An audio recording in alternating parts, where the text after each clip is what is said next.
Bonjour. Pour cette nouvelle vidéo, je vais faire une performance. L'idée, c'est de prouver que l'art contemporain est un art révolutionnaire. J'ai fait cette performance quand j'étais au Canada, à l'expo de Montréal, avec mes parents. Je vous souhaite un bon visionnage. C'est nul, tu racontes. Alors ça c'est carré. Ces cubes représentent la finition du monde globalisé dans lequel nous sommes enfermés, tel un labyrinthe, prisonniers des formes rectilignes et obligatoires du capitalisme contemporain. L'Unflug, qui est une œuvre où Isabelle Huppert se regarde vers elle-même, ce qui est une critique radicale de la société narcissique, comme dit Christopher Lasch, l'individu narcissique qui se regarde lui-même et qui se contemple. Premièrement, elle est prisonnière de son rôle de ménagère, donc c'est une critique radicale de la confortation de la femme dans son rôle dominé de femme-objet, femme à la maison, femme course. Et ensuite, elle est emprisonnée dans un barésie qui représente la prison mentale que les hommes imposent à la femme. Donc c'est une critique radicale du fonctionnement machiste de la société actuelle. Nous arrivons sur l'œuvre ambiguë de Edmund Halley, qui est passé par plusieurs ruptures stylistiques et qui dit ceci. Avant, je peignais à partir d'une interrogation sur la société et son fonctionnement. Aujourd'hui, il s'agit d'un retour à l'individu secret, d'où une iconographie sans repère temporel précis qui favorise l'intériorisation.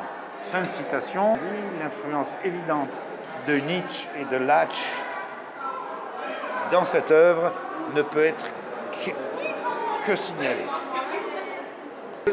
Nous avons une représentation du système interstellaire avec un triangle, un rond, et puis un truc qui ressemble à je sais pas, un électrode et des carrés, des planètes. Donc en fait, c'est censé représenter l'univers, je pense.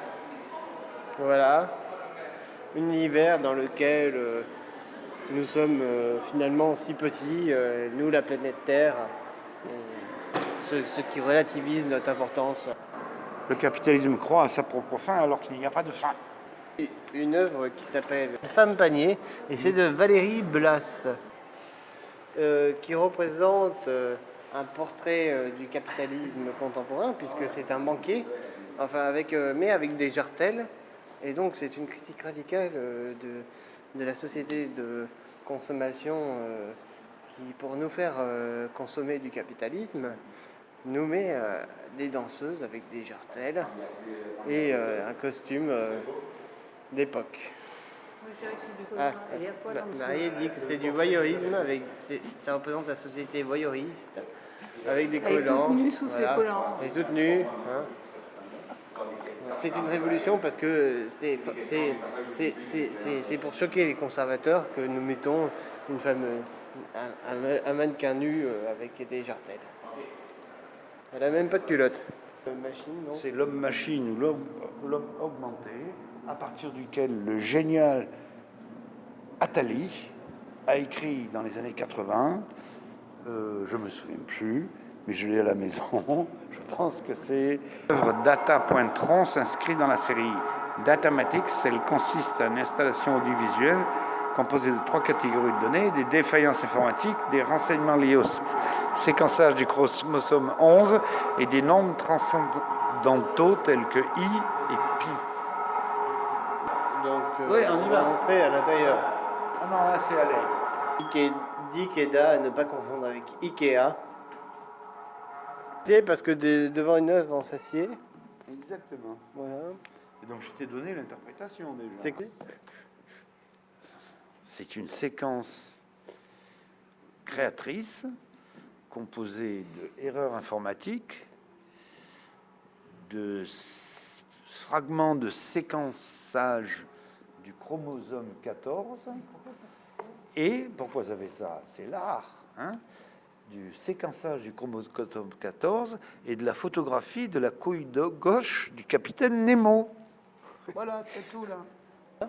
On pourrait tomber par terre rien qu'en regardant ça. C'est pour ça qu'ils mettent devant. Voilà, mais ils auraient pu quand même en mettre un peu plus devant. Parce que c'est assez... Je peux commenter, hein. Oui. Et nous avons donc là, de nouveau, une critique radicale du capitalisme contemporain qui est capable de déshumaniser les hommes, leur représentation, en séquences informatiques incompréhensibles. Voilà. Pouf. Une représentation de la société informatique dans laquelle l'homme est enfermé et dans lequel il est aliéné. Big Sleep, le grand sommeil. Alors on appuie sur un bouton et on a une représentation du sommeil, probablement, et des effets que ça fait dans notre cerveau. C'est une critique radicale de l'interprétation des rêves de Freud et la puissance cognitive et s'inscrit dans un processus partagé incommensurable. Exactement. Merveilleux. Donc, c'est ce que nous disons, c'est révolutionnaire. Orchestre à géométrie variable.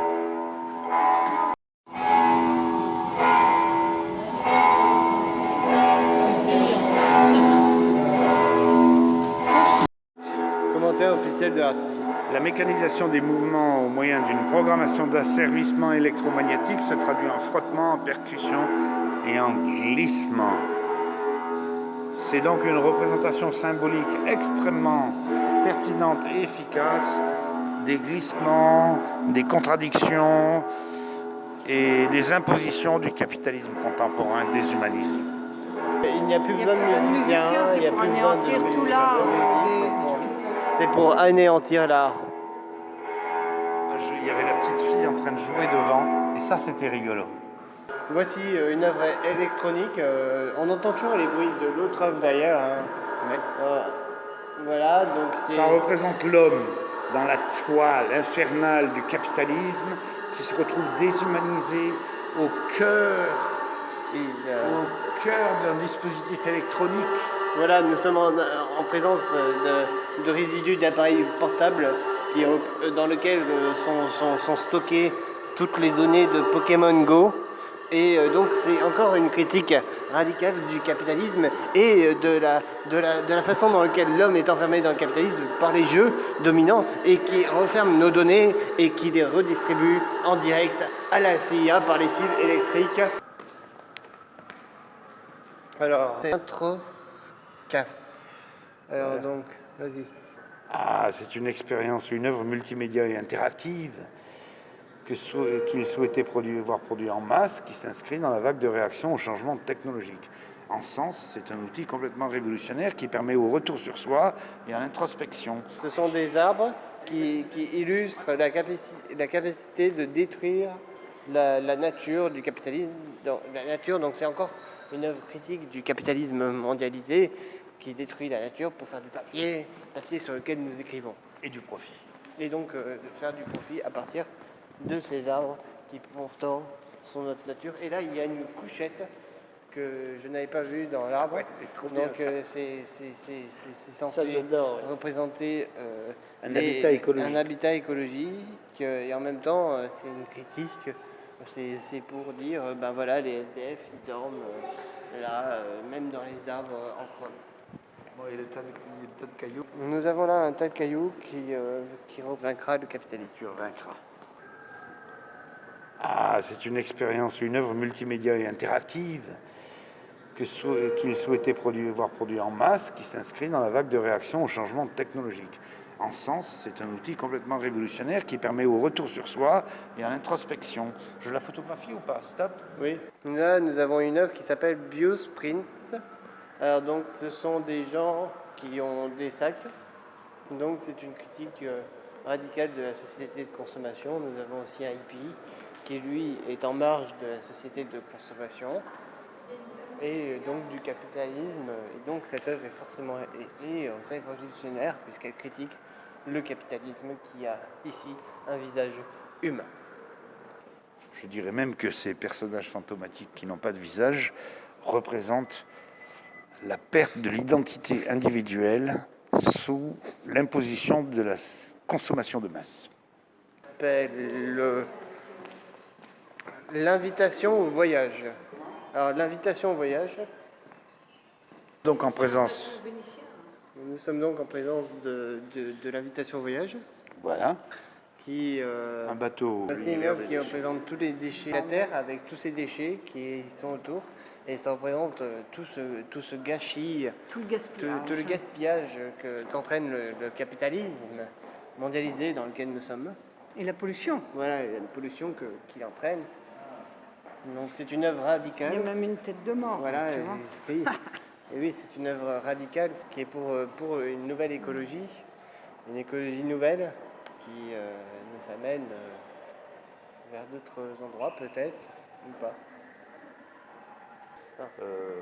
Le triangle des lumières. Et la règle du maçon, hein, donc est-ce que c'est les nouvelles lumières? Nous sommes donc en présence de l'invitation au voyage, Voilà, qui un bateau monospace typique des lacs canadiens ou des canaux vénitiens, qui représente le sommet de l'individualisme bourgeois du 19e siècle ou du 20e siècle. Un bateau monoplace, individuel, représentant la traversée individuelle de l'univers, s'imposant à la totalité de la société, symbole de gaspillage et donc critique féroce du capitalisme mondialisé. donc il n'y a personne, donc c'est le vide de la pensée. Il n'y a personne dans le bateau, autrement dit, c'est l'isolation totale, la disparition de l'individu. Il n'y a pas de pilote dans le bateau. Ça ne veut pas dire qu'il n'y a pas des individus. Tout à fait, il n'y a pas de pilote dans le bateau. Non, Il n'y a pas de capitaine. En fait, est encore plus évident. en fait c'est le capitaine de pédalo, mais sans capitaine. Voilà. En France, on a un capitaine. Dirige le monde. Le monde, s'il n'y a pas de capitaine qui dirige le bateau. Dans la nuit, il n'y a pas vraiment de pilote des rêves. Mm. On est un peu gouverné par la nuit de notre inconscient. Voilà. Ça va ça? Il y a un drapeau Dans la noir surinterprétation. qui représente l'anarchisme contemporain dans lequel nous sommes. Voilà. L'anarchie Contemporaine, je ne sais plus. c'est pas du tout pareil. Il y a un drapeau. Oui, voilà. Des pirates, puisque les pirates avaient un drapeau noir, mais avec une tête de mort, et là il n'y a pas de tête de mort, donc Non, c'est pas ça. Le pirate, c'est Cette œuvre ressemble à un cercueil. le cercueil du capitalisme. Notre cercueil. Nous, on est perdu dans l'espace. Le capitalisme nous emmène tout droit vers ça. Voilà, vers la mort. Voilà. Donc, dans le néant de l'univers capitaliste insensé, nous apercevons Une porte de sortie. une porte de sortie, un espoir, avec ce début d'aube de 5 heures du matin qui pointe dans le noir total. Et un bateau vide, c'est le bateau vide de Rimbaud, peut-être. Bateau vide dans lequel il n'y a pas de capitaine une fois de plus. François Hollande, capitaine de pédalo, n'est pas là. Et donc c'est une critique, encore une fois, du capitalisme qui, sans capitaine, nous amène vers un désastre significatif. Un désastre significatif dans lequel... Les bancs vides, les bancs vides. Avec les bancs vides. Donc il n'y a même pas de passagers d'ailleurs dans ce bateau. Donc en fait, sans passagers et sans capitaine, on se demande si ce bateau qui est en marche, mais il est en marche vers quoi? Puisque Macron il était en marche, mais en marche vers quoi? C'est la question, est-ce qu'il est en marche vers le vide intersidéral ou vers le mur? Ou vers quoi d'autre? Voilà. C'est en même temps la critique de la société de consommation qui voyage, qui est sur le bateau. Oui, mais la société de Si, on a consommation essayé de répéter. et le pétrole qui est dépensé pour rien. Voilà, exactement. Cadre donc du capitalisme. Est-ce qu'il va faire tout